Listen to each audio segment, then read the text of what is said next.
I was sitting in the third row of a probate courtroom in Charlotte, North Carolina, watching my brother explain to a judge why I needed to be removed as executor of our grandmother's estate. He used words like erratic and financially irresponsible with the same calm confidence he used when closing million-dollar insurance deals. Behind him, my mother pressed a tissue to the corner of her eye. Not enough to smudge her mascara, just enough to be noticed. I didn't interrupt. I didn't lean over to my attorney and whisper anything. I just kept my hands folded in my lap and thought about the small voice recorder I'd slipped into the inner pocket of my blazer that morning. My brother had texted me 2 nights before. "We're doing this because we love you, Seed." That was the moment I understood. Love wasn't the reason. It was the cover story. Before I tell you exactly how everything unraveled in that courtroom over the next 40 minutes, I need to take you back 4 months. To the afternoon, my grandmother's attorney read her will in the living room of her house in Asheville. And my family stopped pretending to be a family. My grandmother, spent 81 years being the kind of woman people described as sturdy.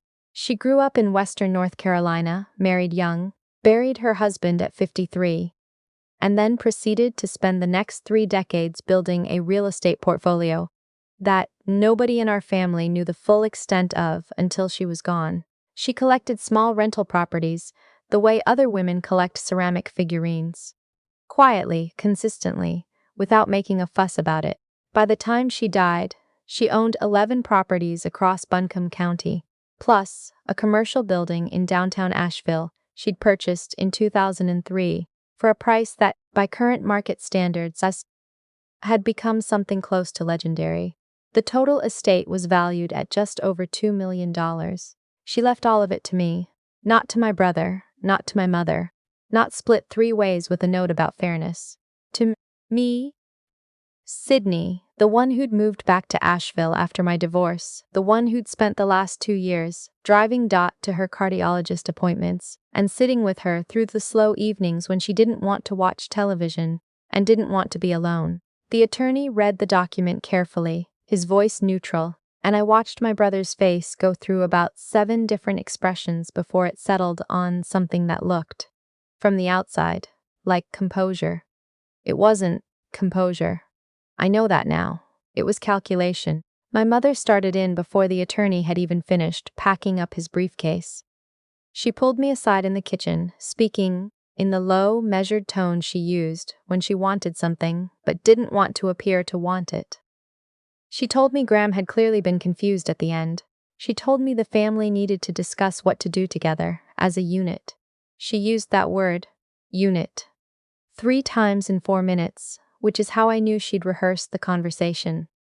My brother found me on the back porch 20 minutes later. He was dressed like he always dressed on weekends, pressed chinos, a vest, the particular brand of studied casualness that took effort to achieve. He sat down across from me and folded his hands, looked at me with the expression I'd been seeing since we were children. Patient, slightly disappointed.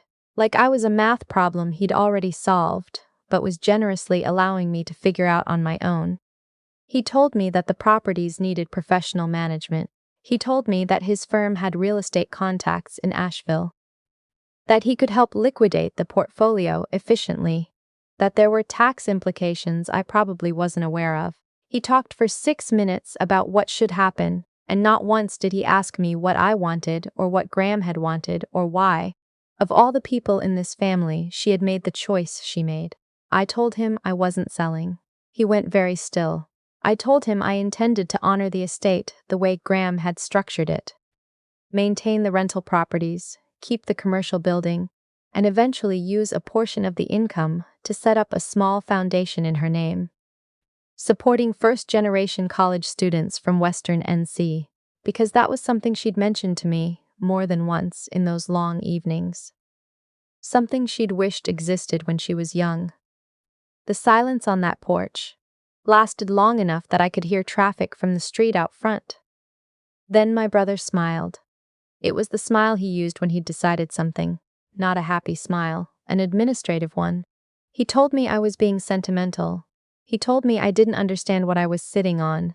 He stood up, buttoned his vest, and said, "And I remember this precisely. You were always her project, Sid, not her heir." I didn't respond. I watched him walk back inside. And I sat on that porch until the light changed. And I thought about the fact that I had just, for the first time in my life, refused to fold. I thought about what that was going to cost me. I didn't know yet how creative the invoice would be. 3 weeks later, my accountant called to tell me that someone had contacted the IRS with concerns about the estate filing. It was clearly an attempt to trigger an audit, which would freeze the estate assets for months. My attorney looked into it and confirmed the inquiry was anonymous, but the language used suggested someone with knowledge of the filing timeline. Information that had only been shared within the family. I documented everything. I kept every email. I noted every phone call with a timestamp and a summary, written the same day. This was not instinct.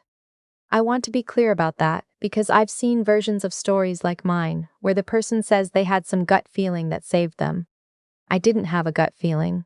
I had a divorce attorney who, 2 years earlier, had told me during one of our sessions that documentation was the only thing that ever protected anyone from anyone. I'd written it on a post-it and stuck it to my bathroom mirror. I never took it down. The audit inquiry came to nothing. My attorney handled it, but something shifted in my family's approach after that. They stopped working around me and started working on me. My mother began calling more frequently. The calls were warm, almost excessively so. She asked about my garden. She asked about my cat. She asked about a friend she'd met once at Easter 4 years ago. She was performing closeness, and she was good at it, because she'd been performing it my entire childhood. When I was 11, she'd told a school counselor I was sensitive in a tone that made it sound like a diagnosis. When I was 24 and going through a genuinely hard year, she'd described me at a family gathering as dramatic in a fond voice, so it didn't quite sound like an insult. She had a gift for making concern sound like criticism and criticism sound like concern. And she'd been exercising that gift for decades. The call that mattered came on a Tuesday evening in October. She told me that she'd been talking to my brother, that they were both worried about me, that managing an estate of this size was a significant stressor, that they wanted to help. She said she'd done some research and there were options. A professional trustee arrangement, a co-executor structure, that might take some of the pressure off me. She said it like she was offering to bring a casserole. I asked her what kind of help she meant, specifically. She paused.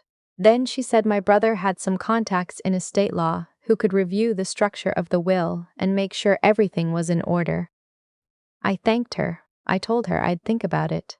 And then, after we hung up, I sat at my kitchen table for a long time, because I recognized what was happening, and I also recognized that recognizing it wasn't enough. Understanding a trap doesn't make it disappear. You have to decide what to do with it. I called my attorney the next morning. She listened to everything. Then she said, "Tell me what you think they're going to do next." And I told her. And she said, "Okay, then here's what we're going to do." It took 8 days to prepare. I'm not going to give you the legal details because, honestly, half of them I didn't understand, and the other half don't make for a good story.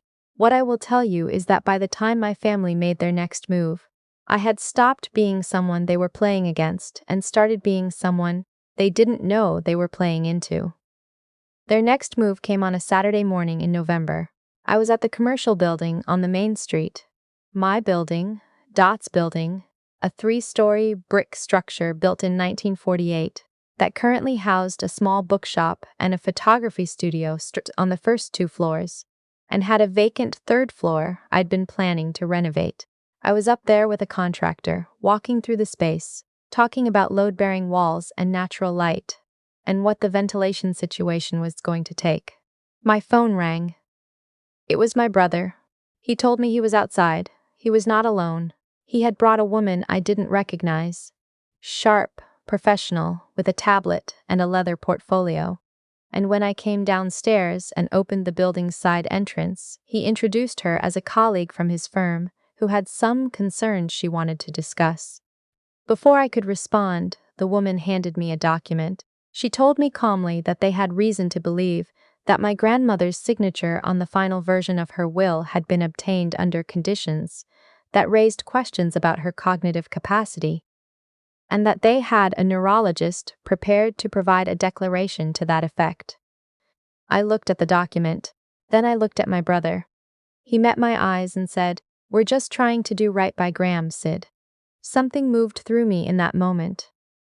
Not rage, though there was rage underneath it, not grief, though there was grief too. What moved through me was a kind of cold, clean clarity, because I had heard those words before. In different shapes, about different things, across 20 years of family dynamics, I had heard some version of "we're just doing what's best" used to justify things that were never about what was best for anyone except the person saying it. And I was tired. Not weak tired, decided tired. The kind of tired that makes you very, very calm. I took the document. I told my brother I'd have my attorney review it. I walked back upstairs to the contractor, who had been politely studying a wall, and I picked up the conversation about load-bearing structures as if nothing had happened. I heard my brother and his colleague leave through the side entrance. I heard the door close. Then I called my attorney. What happened next is the part I replayed in my head for weeks afterward, because it taught me something about patience that I don't think you can learn any other way. My attorney advised me to do nothing visible. Don't respond to the document. Don't call my mother. Don't engage with my brother directly. Just keep going about the business of managing the estate. Keep documenting and let them escalate. Because they would escalate. People like this always escalate, because silence reads to them as weakness, and weakness reads to them as invitation. They filed a petition to contest the will the following month. They retained an attorney. They brought in the neurologist. The claim, formally stated, was that my grandmother had demonstrated signs of cognitive decline in the final year of her life, and that I had exercised undue influence over her estate decisions. They were asking the court to appoint a neutral administrator to take over the estate pending a full review. I sat in my attorney's office the morning after the filing and read through everything. The neurologist's declaration referenced 2 incidents, a missed appointment, and a confusion about medication dosage that had been documented in her medical record. I knew about both of those incidents. I had been at both of those incidents. And I knew something the declaration didn't mention, that her own cardiologist, who had seen her monthly for 4 years, had documented in his notes repeatedly and clearly that her cognition was sharp and that she was fully capable of managing her own affairs. I also knew something else. I'd been present the previous January when my grandmother, alone with me in her kitchen after Sunday dinner, had talked about the estate. Not abstractly, specifically. She talked about my brother's gambling. She didn't call it that. She said he had a problem with risk, which was her way. She said she'd seen it get worse over the past 5 years, and she was afraid that if she left him assets, he'd lose them, and then he'd lose more trying to get them back, and she didn't want to be responsible for that. She said she wanted what she'd built to mean something. She said she wanted it to go to someone who understood what careful looked like, and then she'd looked at me across the kitchen table and said, "You're the one who stayed, Sydney. That matters." I had written that conversation down that same evening. Date, time, what she said, what I said. It was in a folder in my attorney's filing cabinet. The hearing was set for February. I won't describe every procedural step between filing and that morning, because I'm not a legal drama and this isn't a courtroom procedural. What I will tell you is that I went to that hearing prepared in a way my brother didn't know about, and the preparation had begun not when the petition was filed, but months earlier, in the accumulation of small, careful things. I sat in the 3rd row because my attorney wanted me visible, but not prominent. She wanted the judge to see me as a person in a room, not a litigant at a table. I wore a gray blazer over a white blouse, and I did not wear jewelry except for small gold studs, and I sat with my hands in my lap, and I watched my brother deliver his testimony with the polished ease of someone who was used to performing trustworthiness for a living. He spoke about my grandmother with great tenderness. He recalled visits and phone calls and holidays. He talked about her warmth, her humor, her devotion to family. None of it was inaccurate, exactly, which was the most strategic thing about it. He didn't lie about her. He lied about her capacity, and he did it with a layer of love over the top, so thick you could almost miss what was underneath. My mother testified next. She cried at the appropriate moments. She said she was heartbroken at the division this had caused, that she wanted nothing more than for the family to heal. The judge listened with practiced neutrality. I listened too, and I thought about all the years I had spent trying to interpret these performances from the inside, trying to figure out which part was real and which part was theater, and how exhausting that had been, and how clear everything looked from out here. The neurologist testified about the two incidents. He was careful. He used language designed to suggest rather than assert. May indicate, consistent with, raises questions about. My attorney cross-examined him efficiently and without drama, walking him through Graham's cardiologist's documentation, note by note. His answers got shorter. By the end, he was agreeing that cognitive capacity was complex, and that the documentation didn't present a uniform picture. Then it was my turn. I'd been dreading my testimony for weeks in a way I couldn't fully explain. I wasn't afraid of my brother or my mother. I had been managing my fear of them since I was a child, and I was done with it.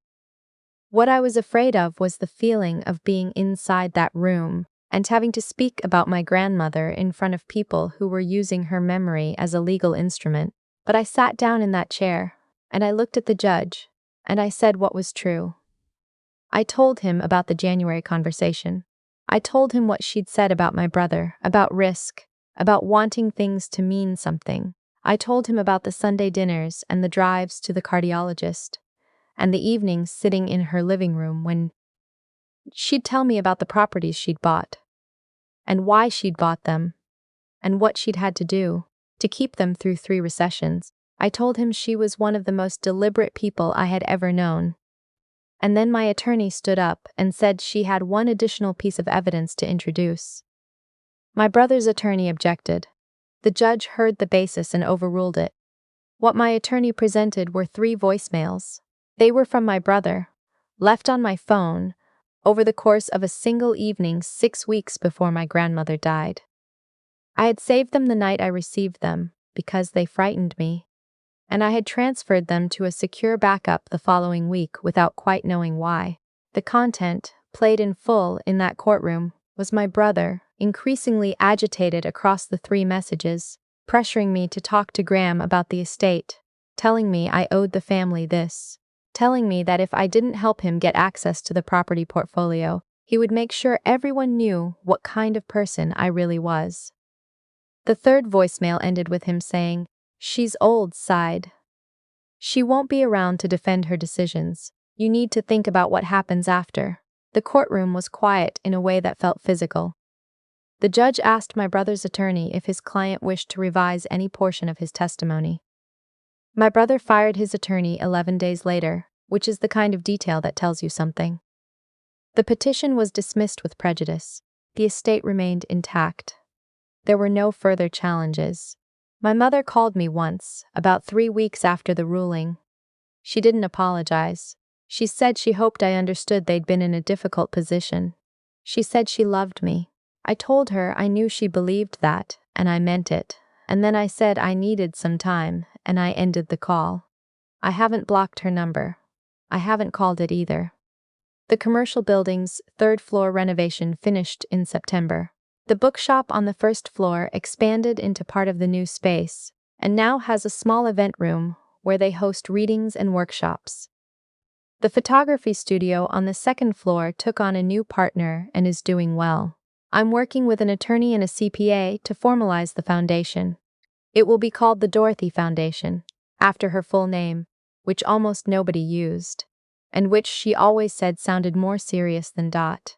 The first scholarships will go out next spring to graduating seniors from Buncombe County, who are the first in their families to attend a 4-year university. I still drive past her house in Asheville sometimes. Someone else lives there now. It was sold as part of the estate settlement, which she had anticipated and accounted for. But the kitchen window faces the street, and sometimes when I drive by in the evening and the light is on, I think about that Sunday in January, sitting across the table from her, and how carefully she'd said what she said. "You're the one who stayed." It took me a long time to understand that staying isn't passive. It isn't just the absence of leaving. It's a choice you make over and over about where to put your attention and your effort and your care, and those choices accumulate into something. And sometimes, not always, but sometimes, the right person notices. Dot noticed. And then she did something about it. I keep the folder of documentation in a fireproof box under my bed now. Not because I think I'll need it again. I hope I won't need it again, but because it reminds me of something. The only thing that protected me in that courtroom wasn't the law, wasn't my attorney, wasn't even the voicemails. It was the discipline of paying attention and writing things down when nothing seemed to be happening. It was treating the ordinary days like they mattered. Because they did. Because they always do. You just don't always know it yet.